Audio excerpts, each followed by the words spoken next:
വെറുതെ വലിഞ്ഞു കയറി ശാപങ്ങൾ ഒരു വ്യക്തിയിലോട്ട് വരികയില്ല. മനസ്സിലായോ? വെറുതെ വഴിയേ പോകുന്ന വയ്യാവേലി വീട്ടിലിരിക്കുന്ന നമ്മളിലേക്ക് ആരിലേക്കും വരികയില്ല. അപ്പോൾ ആരിലേക്കെങ്കിലും വരുന്നുണ്ടെങ്കിൽ അതിന് കാരണമുണ്ട്. ഇറച്ചി കഷ്ണം ഉള്ളിടത്താണ് ഈച്ച വരുന്നത്. അല്ലെങ്കിൽ ഒരു ചക്കച്ചൊള അവിടെ പൊട്ടിക്കിടപ്പുണ്ടെങ്കിൽ അവിടെ ഈച്ച വരും. കാരണമില്ലാതെ ഈച്ച വരികയില്ല. ഇതുപോലെ വെറുതെ ഇരിക്കുന്ന ഒരാളിലേക്ക് ശാപം കടന്നു വരുന്നില്ല. പല വഴികൾ ഒരു വ്യക്തിയിലേക്ക് ശാപം വരാനായിട്ട് കാരണമാകുന്നുണ്ട്. അത് ആ വ്യക്തി തന്നെ ഉണ്ടാക്കിയെടുത്ത വഴികളാണ്. ശാപത്തിന് കാരണമായ പല വഴികളും ഈ വ്യക്തി തന്നെ ഉണ്ടാക്കിയെടുത്തതാണ്. ആ വ്യക്തി വെട്ടിയത് കൊണ്ടാണ് ആ വ്യക്തിയിലേക്ക് ശാപങ്ങൾ കടന്നു വരുന്നത്. അല്ലാതെ വെറുതെ ഇരിക്കുന്ന ഒരാൾ ശപിക്കപ്പെടുകയില്ല, ദൈവം ശപിക്കുന്നില്ല. മനോഹരമായ ഒരു ദൈവവചനമുണ്ട്. സങ്കീർത്തനം അതിൻ്റെ 109 അധ്യായം 17 തിരുവചനം. ഈ വചനഭാഗം നിങ്ങൾ മറന്നു പോകരുത്. വചനം എങ്ങനെയാണ്? ശപിക്കുക അവന് ഇഷ്ടമായിരുന്നു, ശപിക്കുക അവന് ഇഷ്ടമായിരുന്നു, അതുകൊണ്ട് ശാപങ്ങൾ അവൻ്റെ മേൽ നിപതിക്കട്ടെ. അനുഗ്രഹിക്കാൻ അവൻ ഇഷ്ടപ്പെട്ടില്ല, അതുകൊണ്ട് അത് അവനിൽ നിന്ന് അകന്നിരിക്കട്ടെ. ഹല്ലേലൂയ. ഇന്ന് നല്ല ക്രൈസ്തവരെല്ലാം ആത്മീയ സ്ഥലത്ത് വരുമ്പോൾ, അല്ലെങ്കിൽ വൈകുന്നേരം പ്രാർത്ഥനയുടെ സ്ഥലത്ത് വരുമ്പോൾ അവരുടെ വായിൽ നിന്ന് പുറപ്പെടുന്നതെല്ലാം അനുഗ്രഹത്തിൻ്റെ വാക്കുകളാണ്. ദൈവമേ എന്നെ അനുഗ്രഹിക്കണമേ, എന്നെ അനുഗ്രഹിക്കണമേ, എന്നെ അനുഗ്രഹിക്കണമേ, അനുഗ്രഹിക്കണമേ. ഭയങ്കര പ്രാർത്ഥനകളാണ്, നിലവിളിയാണ്. അനുഗ്രഹിക്കണമേ അനുഗ്രഹിക്കണമേ എന്ന് 100 വട്ടം പ്രാർത്ഥിക്കുന്ന അവർ അനുഗ്രഹം തന്നിലേക്ക് വരാനായിട്ട് ഒരു സാഹചര്യം ഉണ്ടാക്കുന്നില്ല, ഒരു വഴി വെട്ടുന്നില്ല എന്നുള്ളതാണ് ഏറ്റവും ദുഃഖകരമായ ഒരു കാര്യം. റിസ്ക് എടുക്കാൻ തയ്യാറല്ല. പ്രാർത്ഥനയല്ലാതെ ആ പ്രാർത്ഥിക്കുന്നതിൻ്റെ അർത്ഥത്തിനനുസരിച്ച് ജീവിതത്തിൽ ഒരു വഴിവെട്ടാൻ, ജീവിതം കൊണ്ടൊരു വഴിവെട്ടാൻ, മാനസാന്തരം കൊണ്ടൊരു വഴിവെട്ടാൻ ഇങ്ങനെയുള്ളവരൊന്നും തയ്യാറല്ല. പുണ്യപ്രവർത്തികൾ ചെയ്യും, ഭക്താനുഷ്ഠാനങ്ങൾ ചെയ്യും, നേർച്ചകാഴ്ചകൾ ചെയ്യും, എല്ലാ നൊവേനകളും പ്രാർത്ഥനകളും ഉണ്ടായിരിക്കും, നിലവിളിയും പ്രാർത്ഥനയുണ്ട്, എല്ലാം ഉണ്ട്. പക്ഷേ ഇങ്ങനെയുള്ളവർ അവരുടെ ജീവിതം കൊണ്ട് ദൈവവചനത്തെ അനുസരിക്കുന്നവരല്ല പലരും. എന്താണ് നമ്മളിപ്പോൾ കേട്ട തിരുവചനം? ശപിക്കുക അവന് ഇഷ്ടമായിരുന്നു, അതുകൊണ്ട് ശാപങ്ങൾ അവൻ്റെ മേൽ പതിക്കട്ടെ. ഇത് സത്യമല്ലേ പലരുടെയും ജീവിതത്തിൽ? പൊതുവേ നമ്മൾ നോക്കുമ്പോൾ പല മനുഷ്യരുമായിട്ട്, വ്യക്തികളുമായിട്ട് ഇടപെടുമ്പോൾ അവരുടെ വായിൽ നിന്ന് ശാപത്തിൻ്റെ വാക്കുകളാണ് വരുന്നത്. നെഗറ്റീവ് വാക്കുകൾ, ദ്വയാർത്ഥമുള്ള വാക്കുകൾ, ക്ഷയാത്മകമായ വാക്കുകൾ മറ്റുള്ളവരെ നോക്കി പറയും. അവർ മറ്റുള്ളവരുമായിട്ടുള്ള സംഭാഷണത്തിൽ, ഓ നീ ഒന്നും ശരിയാകിയടാ, നിൻ്റെ ഭാവി എന്താടാ, നിൻ്റെ തലവര ഇതാടാ, നീ നന്നാകിയല്ല, ഇത് നീ അനുഭവിക്കാനാ, നീ ഇത് അനുഭവിക്കാനാടി, ഇത് നിന്നെയും കൊണ്ടേ പോവുള്ളൂ, നീ ഇത് അനുഭവിച്ചു, നീ ശരിയാകിയല്ല, നിനക്ക് രക്ഷയില്ല, നിനക്കൊരു ഭാവിയില്ല, നിനക്ക് ഗതി പിടിക്കുകയില്ല, ഇതുകൊണ്ടൊന്നും ക്ലച്ച് പിടിക്കുകയില്ല, ഈ അസുഖം മാറിയല്ല, ഇത് വീട്ടാനുള്ള വഴി ഉണ്ടാകുകയില്ല, ഓ തടസ്സങ്ങൾ മാത്രമേ ഉള്ളൂ, എപ്പോഴും പറയുന്നത് ഇങ്ങനെയുള്ള ശാപത്തിൻ്റെ വാക്കുകൾ, ശാപ അർത്ഥമുള്ള വാക്കുകൾ, നെഗറ്റീവ് വാക്കുകളാണ് മുഴുവൻ പറയുന്നത്. ഇനി അടുത്ത ലെവലുണ്ട്, പലരും പച്ചയ്ക്ക് തന്നെ തെറി പറയുക, ശാപം പറയുക. നീ ഒരിക്കലും ഗുണം പിടിക്കുകയില്ല, നീയൊക്കെ അനുഭവിക്കാനാടാ, നീയൊക്കെ എവിടെ ചെന്ന് നന്നാകാനാടാ, നീയും തലമുറകളും അനുഭവിക്കും, നീയൊക്കെ ഏത് ബിസിനസ് ചെയ്യാൻ തട്ടിപ്പോവുകയുള്ളൂ. അപ്പോൾ തമാശന് പറയുന്നവരും കാര്യമല്ലാതെ വെറുതെ പറയുന്നവരും എന്നാൽ സീരിയസ് ആയിട്ട് പറയുന്നവരും എല്ലാമുണ്ട്. എങ്ങനെ പറഞ്ഞാലും ഫലം ഒന്ന് തന്നെ. മറ്റുള്ളവരെ ശപിക്കുന്ന ശാപവാക്കുകൾ പറയാൻ ഇന്ന് അനേകർക്ക് പല നാവുണ്ട്, 1000 നാവുണ്ട്, 1000 വാക്കുണ്ട്. എപ്പോഴും നമുക്കറിയാം, ഞാൻ തന്നെ കഴിഞ്ഞ ഒരാഴ്ച മുമ്പ് ഒരു വ്യക്തിയുടെ അടുക്കൽ ഇരിക്കേണ്ടതായിട്ട് വന്നു. അപ്പോൾ അവർ തമ്മിൽ 2-3 കൂട്ടുകാരാണ് മദ്യപിച്ചുകൊണ്ടിരിക്കുക. അപ്പോൾ അവർ തമ്മിൽ പറയുന്ന മുഴുവൻ തെറിയ. 10 വാക്ക് അല്ലെങ്കിൽ പറയുന്നതിൻ്റെ ഇടയ്ക്ക് തന്നെ ഒരു 15 പ്രാവശ്യമായിരിക്കും ശരിക്ക് തെറിയുടെ വാക്കാണ് പറയുന്നത്. അവരുടെ സംസാര ശൈലി തന്നെ തെറി കൊണ്ട് കൂട്ടിയിണക്കിയ വാക്കുകളാണ് പറയുന്നത്. തെറി പറയുക, ശാപവാക്കുകൾ പറയുക. പ്രിയമുള്ളവരെ, ബൈബിൾ പറയുന്നു, ശപിക്കാൻ, ശാപവാക്കുകൾ പറയാൻ ഇഷ്ടപ്പെടുന്നവരുടെ മേൽ ശാപങ്ങൾ മാത്രമേ വരികയുള്ളൂ. ശാപങ്ങളാണ് അവരുടെ മേൽ പതിക്കുന്നത്. കാരണം അവൻ വിതയ്ക്കുന്നത് അതാ, ശാപത്തിൻ്റെ വാക്കുകളാണ് വിതയ്ക്കുന്നത്. ആരെ കണ്ടാലും ഓ അതങ്ങനെയാണ്, അതനുഭവിക്കാനാണ്, ശരിയാകില്ല, അവൻ രക്ഷപ്പെടാനാ, ഇതൊക്കെ അനുഭവിക്കാനുള്ളതാ, അവൻ്റെ മക്കൾ ഇങ്ങനെയല്ലേ, ആ അച്ഛൻ ഇങ്ങനെയാണ്, ആ ബ്രദർ ഇങ്ങനെയാണ്, ആ സ്ത്രീ ഇങ്ങനെയാണ്. എപ്പോഴും ശാപത്തിൻ്റെ വാക്കുകൾ പറയുക. നീ ഗുണം പിടിക്കുകയെന്ന് പറയുക, നീ നന്നാകുകയെന്ന് പറയുക, നീ അനുഭവിക്കൂടി എന്ന് പറയുക. ഇങ്ങനെയുള്ള വാക്കുകൾ നമ്മൾ പറഞ്ഞാൽ, തമാശന് പറഞ്ഞാലും സീരിയസ് ആയിട്ട് മനംതൊന്ന് പറഞ്ഞാലും, മനസ്സിൽ പുറത്ത് ശബ്ദം വരാതെ മനസ്സിൽ ഒരു വ്യക്തിയെ നോക്കി പറഞ്ഞാലും എല്ലാത്തിൻ്റെ ഫലം ഒന്ന് തന്നെ. അങ്ങനെ പറയുന്നവരുടെ ജീവിതത്തിൽ ആ പറയുന്നത് പോലുള്ള അനുഭവങ്ങൾ അവരുടെ ജീവിതത്തിൽ അവരനുഭവിക്കും. മനസ്സിലായോ? നിങ്ങൾ ആരെ നോക്കി പറയുന്നു അവരല്ല അനുഭവിക്കുന്നത്, നമ്മൾ അനുഭവിക്കും. അതാണ് തിരുവചനം പറയുന്നത്, ശപിക്കുക അവൻ ഇഷ്ടമായിരുന്നു. ശപിക്കുന്നത്, ശാപവാക്ക് പറയാൻ വലിയ ഇഷ്ടമാണ്. കൂട്ടുകാർ കൂടിയിരിക്കും, തമാശനൊക്കെ പറയും, അവരെ രസിപ്പിക്കാൻ, അവരുടെ മുമ്പിൽ ഒരാളാകാൻ വേണ്ടിയിട്ടൊക്കെ ഇഷ്ടമായിരുന്നു. അതുകൊണ്ട് അവൻ്റെ മേൽ ശാപങ്ങൾ പതിക്കട്ടെ. ആരുടെ മേൽ അനുഗ്രഹങ്ങൾ വരുന്നത്? അതിനെ ചേർത്തുള്ള വചനഭാഗം വീണ്ടും പറയുകയാണ്, അനുഗ്രഹിക്കാൻ അവൻ ഇഷ്ടപ്പെട്ടില്ല. അനുഗ്രഹിക്കാൻ അവൻ ഇഷ്ടപ്പെട്ടില്ല. ഇഷ്ടപ്പെടാത്തതിൻ്റെ കാരണം ഒന്നാമത് അറിയാൻ മേല. അനുഗ്രഹത്തിൻ്റെ വാക്ക് ഒരാളെ നോക്കി പറയാൻ, നിനക്ക് നന്മയുണ്ടാകട്ടെ, നിനക്ക് ഉയർച്ചയുണ്ടാകട്ടെ, നിൻ്റെ തലമുറ അനുഗ്രഹിക്കട്ടെ, ബിസിനസ്സിൽ നന്മയുണ്ടാകട്ടെ, നിൻ്റെ കടബാധ്യത മാറട്ടെ, നിൻ്റെ കുഞ്ഞുങ്ങൾ അനുഗ്രഹിക്കപ്പെടട്ടെ, ഈ കഷ്ടത മാറും, ഈ പ്രയാസം മാറും, ഈ ദുരിതം മാറും, ഇന്നല്ലെങ്കിൽ നാളെ ദൈവം നിൻ്റെ തലമുറയെ അനുഗ്രഹിക്കും, മക്കൾക്ക് നല്ല ഭാവി ഉണ്ടാകും.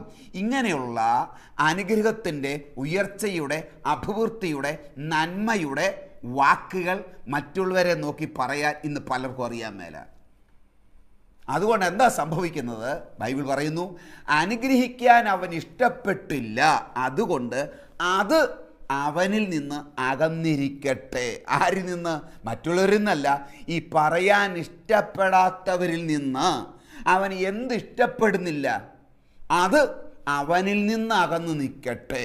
കേട്ടോ, മറ്റുള്ളവരെ അനുഗ്രഹിക്കാൻ ഇഷ്ടപ്പെടാത്ത നിന്നിൽ നിന്ന് അനുഗ്രഹങ്ങൾ അകന്നിരിക്കട്ടെ എന്ന് തിരുവചനം നമ്മളെ പഠിപ്പിക്കുക. ഹല്ലേലൂയ! ഇത് വളരെ ഗൗരവമായിട്ട് നമ്മൾ മനസ്സിലാക്കേണ്ട, ബോധ്യപ്പെടേണ്ട കാര്യമാണ്. വളരെ സീരിയസ് ആയിട്ട് നമ്മൾ കാണണം.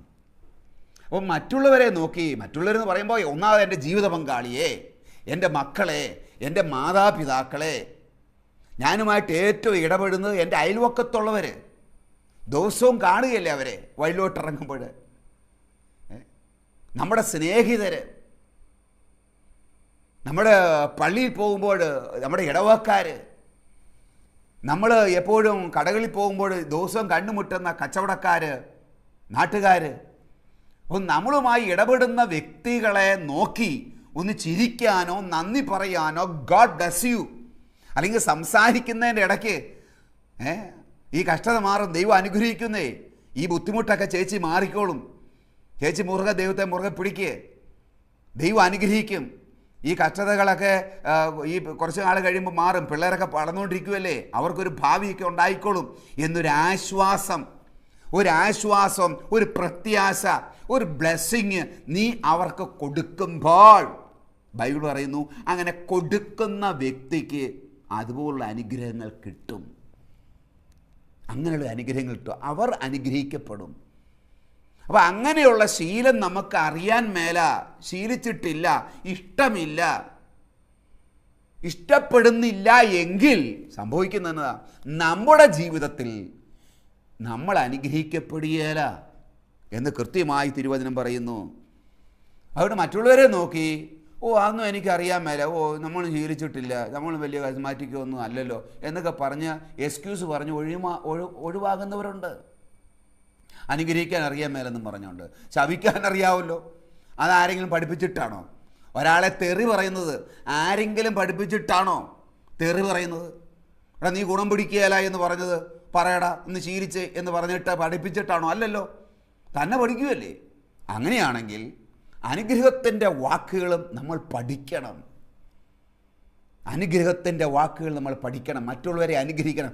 ഞാൻ എന്തായിത്തീരണമെന്നാണോ ഞാൻ ആഗ്രഹിക്കുന്നത്, എൻ്റെ ജീവിതത്തിൽ, എൻ്റെ കുടുംബത്തിൽ, എൻ്റെ ഭാവി, എൻ്റെ തലമുറ, ഞാനുമായി ബന്ധപ്പെട്ട കാര്യങ്ങൾ ഞാൻ അനുഗ്രഹിക്കപ്പെടണമെന്ന് നിങ്ങൾ ആഗ്രഹിക്കുന്നുവെങ്കിൽ നിങ്ങൾ എന്ത് ചെയ്യണം? അത് മറ്റുള്ളവരെ നോക്കി അങ്ങോട്ട് പറഞ്ഞേ. അപ്പോഴെന്ത് ചെയ്യും? നീ അനുഗ്രഹിക്കാൻ അതിഷ്ടപ്പെടുന്നു, മറ്റുള്ളവരെ നോക്കി അനുഗ്രഹിക്കുന്നു. അപ്പോഴെന്ത് ചെയ്യും? ആ അനുഗ്രഹങ്ങളൊക്കെ നിൻ്റെ ജീവിതത്തിലേക്ക് കടന്നു വരാൻ തുടങ്ങും. ഇന്ന് നിങ്ങളുടെ സാമ്പത്തിക ഞെരുക്കമുണ്ടായിരിക്കാം, ഉദാഹരണം പറയുക, സാമ്പത്തികമായ കടബാധ്യതയിൽ കഴിയായിരിക്കാം. പക്ഷെ നിങ്ങൾ എന്നെ ചെയ്യണം? നിങ്ങൾ മറ്റുള്ളവരെ നോക്കി, അതേ സാമ്പത്തിക വേദനയിലൂടെ കടബാധ്യത കടന്നു പോകുന്നവരെ നോക്കി അനുഗ്രഹിക്കുക. വ്യക്തിപരമായി അറിയാവുന്നവരുണ്ടെങ്കിൽ അവരുമായിട്ട് ഇടപെടുമ്പോൾ സംസാരിക്കുന്നതിനിടയ്ക്ക് ദൈവം നിൻ്റെ കഷ്ടമാറ്റും, കടബാധ്യത മാറ്റും, ഉയർച്ചയുണ്ടാകും, ഒരു വഴി തുറക്കും, ദൈവം ഇടപെടും. ഞാനും പ്രാർത്ഥിക്കാം, ദൈവം നിന്നെ അനുഗ്രഹിക്കട്ടെ എന്ന് അവനെ നോക്കി, അവളെ നോക്കി ഒന്ന് പറഞ്ഞേ, വാ കൊണ്ട് പറഞ്ഞേ, പല പ്രാവശ്യം ഒന്ന് പറഞ്ഞേ. അങ്ങനെ പറയുമ്പോൾ അനുഗ്രഹിക്കുന്ന ഒരു ഭാഷാ ശൈലി, ഒരു ജീവിത ശൈലി നീ ഉണ്ടാക്കിയെടുക്കുമ്പോൾ നീ അനുഗ്രഹിക്കപ്പെടും എന്ന് തിരുവചനം പറയുകയാണ്. കണ്ടോ, അനുഗ്രഹിക്കാൻ അവൻ ഇഷ്ടപ്പെട്ടില്ല, അതുകൊണ്ട് അവനിൽ നിന്ന് അകന്നാതിരിക്കട്ടെ. അപ്പോൾ ആരിൽ നിന്നാണ് അനുഗ്രഹം അകന്നിരിക്കുന്നത്? ആരിൽ നിന്നാണ് അനുഗ്രഹം അകന്നിരിക്കുന്നത്? അവൻ അനുഗ്രഹിക്കാൻ ഇഷ്ടപ്പെടാത്തവരിൽ നിന്നൊക്കെ അനുഗ്രഹം അകന്നിരിക്കും.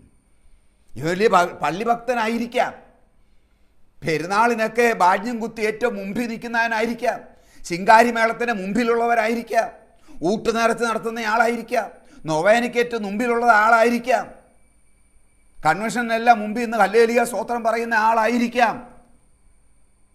മനസ്സിലായോ? പക്ഷേ എവിടെയെല്ലാം ഓടി നടന്നിട്ടും അടിസ്ഥാനപരമായ ഒരു ഉയർച്ച, ഒരു സന്തോഷം, സമാധാനം കുടുംബത്തിൽ ഉണ്ടാകുന്നില്ല. ഒരുപക്ഷെ അതിന് കാരണം നാം മറ്റുള്ളവരെ അനുഗ്രഹിക്കാൻ ഇഷ്ടപ്പെടുന്നില്ല. ചിലർ അയലോക്കംകാരെ അനുഗ്രഹിക്കാത്തതിൻ്റെ കാരണം എന്നാ? നമ്മൾ അവനെ എങ്ങാനും അനുഗ്രഹിച്ചാൽ, അങ്ങനെ പലവട്ടം അനുഗ്രഹിച്ചാൽ അവൻ അങ്ങോട്ട് അനുഗ്രഹിക്കപ്പെട്ട് കുറെ കൂടെ അനുഗ്രഹിക്കപ്പെട്ട് അങ്ങനെ അനുഗ്രഹിക്കപ്പെട്ട് അവൻ എന്നേക്കാൾ കൂടുതൽ അനുഗ്രഹിക്കപ്പെട്ടാലോ അപ്പോൾ അത് എനിക്കൊരു ക്ഷീണമാണ്, എനിക്കതൊരു ക്ഷീണമാണ്. അപ്പം അങ്ങനെ അത്ര വലിയ അനുഗ്രഹമൊന്നും കൊടുക്കേണ്ട ആവശ്യമില്ല. അപ്പോൾ ചിലരുടെ മനോഭാവം ഇതാ, ഞാൻ അനുഗ്രഹിച്ചിട്ട് നീ അനുഗ്രഹിക്കപ്പെടേണ്ടടാ. ചില പറയുന്നത് ഞാൻ കേട്ടിട്ടുള്ളതാണ് കേട്ടോ. അങ്ങനെ ഞാൻ അനുഗ്രഹിച്ചിട്ട് നീ അനുഗ്രഹിക്കപ്പെടണ്ട. ഇതാണ് അവർ പഠിച്ചു വച്ചിരിക്കുന്നത്. അവരുടെ ചിന്ത, അവരുടെ കാഴ്ചപ്പാട്, അവരുടെ അറിവ് അത്രയേ ഉള്ളൂ. ഞാൻ അനുഗ്രഹിച്ചിട്ട് ഒരാൾ അനുഗ്രഹിക്കപ്പെടുന്നത് നമുക്ക് അഭിമാനമല്ലേ? കണ്ടോ? ഞാൻ അനുഗ്രഹിച്ചത് കൊണ്ട്, ഞാൻ സഹായിച്ചത് കൊണ്ട്, ഞാൻ പ്രാർത്ഥിച്ചത് കൊണ്ട് ഒരാൾക്ക് ഉയർച്ചയുണ്ടായെങ്കിൽ, അഭിവൃദ്ധിയുണ്ടായെങ്കിൽ, അനുഗ്രഹിക്കപ്പെട്ടെങ്കിൽ അതിൽ നമുക്ക് സന്തോഷിക്കാൻ വകയാ, അഭിമാനിക്കാനാ വക. ഹല്ലേലൂയ. അപ്പോൾ ഈ ഒരു മനോഭാവം വെച്ചുകൊണ്ട് തന്നെ മറ്റുള്ളവരെ അനുഗ്രഹിക്കാത്ത വ്യക്തികളുണ്ട്, അവർക്ക് നന്മ നേരാത്തവരുണ്ട്, അവരുടെ സന്തോഷത്തിൽ പങ്കുചേരാത്തവരുണ്ട്, അവർക്ക് വേണ്ടി പ്രാർത്ഥിക്കാത്തവരുണ്ട്. കണ്ടോ? അപ്പോൾ ഞാൻ അവരെ അനുഗ്രഹിച്ച് എല്ലാ ദിവസവും അനുഗ്രഹിച്ചാൽ അവരനുഗ്രഹിക്കപ്പെട്ടങ്ങ് പോയി കഴിഞ്ഞാൽ പിന്നെ ഞാൻ താന്നു കിടക്കേണ്ടി വരികയല്ലേ? ഇതാണ് പൈശാചികമായ ചിന്ത, തിന്മയുടേതായ ലോകത്തിൻ്റെ അറിവാണിത്. അപ്പോൾ അനുഗ്രഹം ആരിലേക്കാണ് വരാത്തത്?